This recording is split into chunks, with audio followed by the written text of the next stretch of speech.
कहाणी आदित्य राणूबाईची। आदित्य राणूबाई एका कहाणी तुमची। आटपाट नगर होते। त्या नगरात एक ब्राह्मण राहत होता। तो नित्य समिधा दुर्वा फुलं आणण्यासाठी रानात जात असे।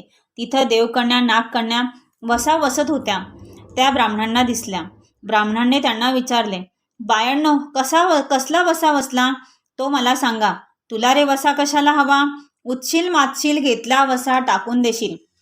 ब्राह्मण म्हणाला, उतणार नाही, मातणार नाही, घेतला वसा टाकणार नाही. तेव्हा त्या म्हणाल्या, पौष मासात पहिल्या आदित्यवारी कोणालाही न बोलता उठावं. स्नान करून अग्रोदक पाणी आणावं. विड्याच्या पानावर रक्तचंदनाने राणूबाई काढावी. 6 रेघांचं मंडळ करावं. 6 सुतांचा तंतू काढावा. त्यास 6 गाठी द्याव्यात. नंतर पानं फुलं वाहावं. पूजा करावी. पानाचा विडा, फुलांचा झेला, दशांगाचा धूप, गूळ, खोबऱ्याचा नैवेद्य दाखवावा. 6 मास चाळावी. 6 मास पाळावी. माघ रथसप्तमीस संपूर्ण करावं. त्यावेळी गुळाच्या पोळ्या, बोटव्याची खीर, लोणकढं, तूप, मेहून जेवू घालावं. असेल तर चिरचोळी द्यावी. नसेल तर जोड गळसरी द्यावी. नसेल तर 2 पैसे दक्षिणा द्यावी आणि आपल्या वशाचं उद्यापन करावं. असा वसा ब्राह्मणाने केला. तसा त्या सूर्यनारायण प्रसन्न झाला. भाग्यलक्ष्मी आली. तेव्हा राजाच्या राणीनं ब्राह्मणास बोलावणं धाडलं. ब्राह्मण जातेवेळी खूप घाबरून गेला. थरथर कापू लागला. राणी म्हणाली, ब्राह्मण बुवा, घाबरू नका, भिवू नका. तुमच्या मुली आमच्या येथे द्या. ब्राह्मण म्हणाला, आम्ही गरीब, तेव्हा आमच्या मुली तुमच्या घरी कशा द्याव्यात? तुम्ही त्यांना दासी कराल, बटीक कराल. राणी म्हणाली, दासी करीत नाही, बटीक करीत नाही. राजा प्रधानांच्या राण्या करू. मार्गेश्वराच्या महिन्यात आपल्या दोन्ही मुलींचे लग्न करून दिले. एक राजाच्या घरी दिली व दुसरी प्रधानांच्या घरी दिली. गेल्या पावली मुलींचा समाचार घेतला नाही. तेव्हा ब्राह्मण 12 वर्षांनी समाचारास निघाला. राजाच्या घरी गेला. मुलींना पाय धुवायला पाणी दिलं, बसायला पाट दिला, गूळ व पाणी दिले. मी गूळ खात नाही, पाणी पित नाही. आधी माझी कहाणी करावायची आहे, ती तू ऐक. तुमची कहाणी ऐकायला मला वेळ नाही. राजा पारधीला जाणार आहे. त्याला जेवायला उशीर होईल. तोच त्याच्या मनात राग आला. तेथून तसाच निघाला. दुसऱ्या मुलीच्या घरी गेला. मुलीनं पाहिलं तसं तिनं बसायला पाट दिला, पाय धुवायला पाणी दिलं व गूळ पाणी देऊन म्हणाली, बाबा, गूळ खा, पाणी प्या. गूळ खात नाही, पाणी पित नाही. माझी कहाणी करायची आहे, ती तू प्रथम ऐक. तुमची कहाणी ऐकू नको तर कोणाची ऐकू? घरात जाऊन उतरणीतील 6 मोती आणली. 3 आपण घेतली, 3 बापाच्या हातात दिली. ब्राह्मणाने मनोभावे कहाणी सांगितली. मुलीनं एकाग्र चित्ताने ती ऐकली. नंतर जेवून खाऊन बाप आपल्या घरी गेला.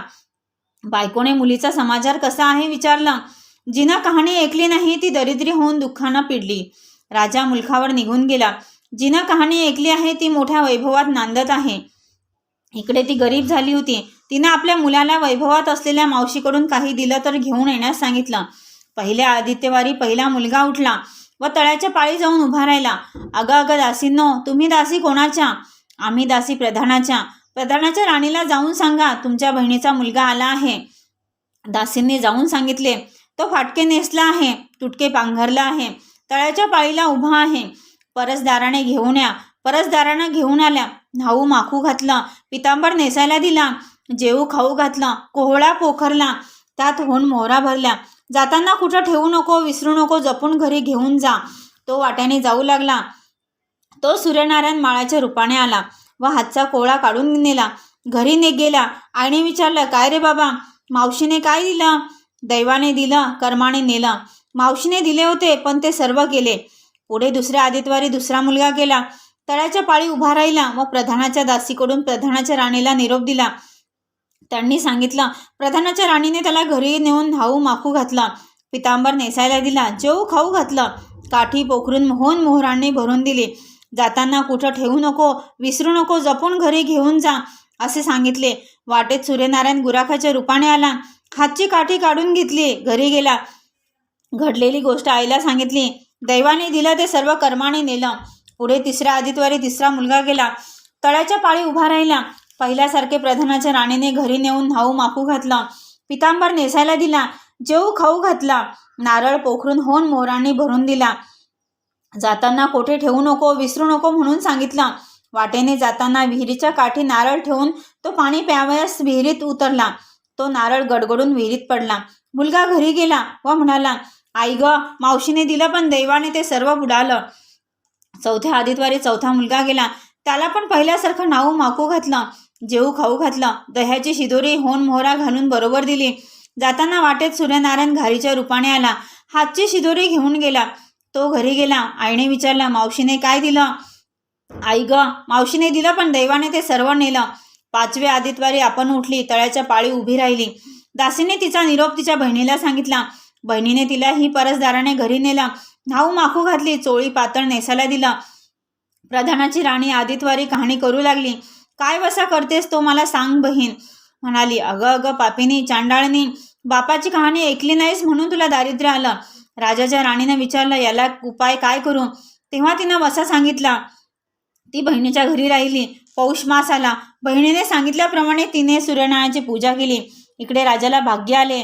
राजाने बोलावू धाडले, मावशी मावशी, तुला छत्र आली, चामर आली, पाईक आले, परवर आले. मला रे पापिनीला एवढं वैभव कोठलं. आणि खरोखर बाहेर जाऊन दाराशी बघितले तो राजा बोलावू आला. तशी ती घरी जायला निघाली आहे. एकमेकांना बहिणींनी आहेर केले. वाटेने जाऊ लागली. पहिल्या मुक्कामी स्वयंपाक केला. राजाला वाढलं, मुलांना वाढलं. आपलं पान वाढून घेतलं तेव्हा कहाणीची आठवण झाली. पिटारे डांगोरा, नगरात कोणी उपाशी आहे का? कोणी उपाशी काही नाही. रस्त्याने एक मोळी विक्या जात होता. त्याला म्हणाले, आमच्या बाईची कहाणी ऐकायला ये. तो राणीकडे आला. तशी 6 मोते राणीने घेऊन 3 त्याला दिली व 3 आपल्या हातात ठेवली. मोळी विक्याची लाकडाची मोळी सोन्याची झाली. तो म्हणाला, कहाणी ऐकल्याचे एवढे फळ, मग वसा वसले घेतल्याचे काय फळ? काय वसा तो मला सांगा. तू उचशील माचील, घेतला वसा टाकून देशील. उतणार नाही, मातणार नाही, घेतला वसा टाकणार नाही. तेव्हा राणीने त्याला वसा सांगितला. दुसऱ्या मुक्कामी स्वयंपाक केला. राजाला वाढले. आपले पान वाढून घेतले. तेव्हा कहाणीची आठवण झाली. नगरात कोणी उपाशी आहे का याचा शोध करा. कोणी उपाशी तापाशी नाही. एक माळी चिंतेत बसला आहे. राणीने त्याला बोलाविले. तो आला. राणीने 6 मोते घेऊन 3 हातात ठेवले व 3 माळ्याच्या हातात दिले. राणीने कहाणी सांगितली. ती त्याने मनोभावे ऐकली. माळ्याचा मळा पिकू लागला. विहिरीला पाणी आले. तो म्हणाला, कहाणी ऐकल्याचे एवढे फळ, मग वसा घेतल्याचे काय फळ? काय वसा तो मला सांगा. राणीने त्यास वसा सांगितला. तिसऱ्या मुक्कामास गेली. तिनं स्वयंपाक केला. नगरात कोणी उपाशी आहे का याचा तपास करा. उपाशी तापाशी काही नाही. एका म्हातारीचा एक मुलगा वनात गेला.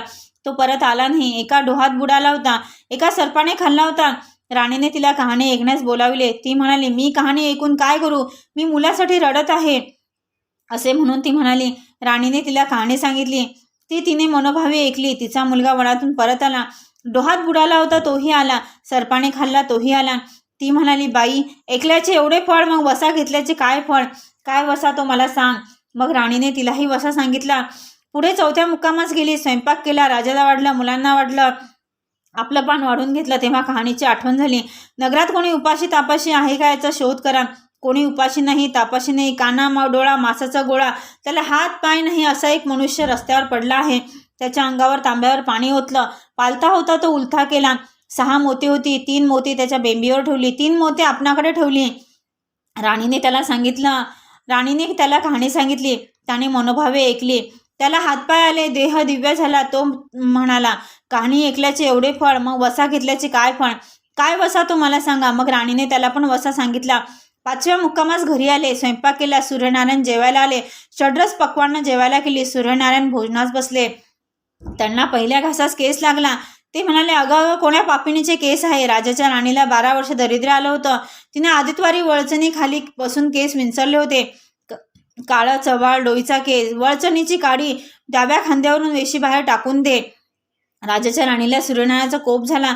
तसा कोणाला होऊ नये. ब्राह्मणाला, मोळविकेला, म्हातारीला, माळ्याला इत्यादींना जसा सूर्यनारायण प्रसन्न झाला तसा तुम्हा आम्हा हो.